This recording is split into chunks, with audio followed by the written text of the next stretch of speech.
and Fort Worth has issued a severe thunderstorm warning for northern Denton County in north-central Texas, northwestern Collin County in north-central Texas, southeastern Cook County in north-central Texas, southwestern Grayson County in north-central Texas, until 8 p.m. Central Daylight Time.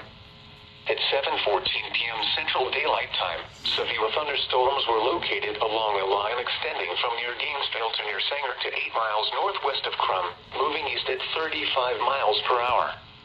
Hazard, 60 miles per hour wind gusts and quarter-size hail.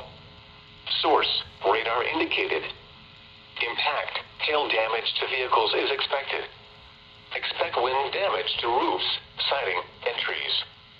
Locations impacted include Frisco, Denton, Sherman, Gainesville, Sanger, Whitesboro, Prosper, Salina, Crum, Pilot Point, Aubrey, Krugerville, Collinsville, Crossroads, Gunter, Dorchester, Ray Roberts Park, Isle du Bois, Lake Kiowa, Ray Roberts Park, Johnson Branch, and South Maid. This includes Interstate 35 between mile markers 470 and 499. For your protection, get inside a sturdy structure and stay away from windows.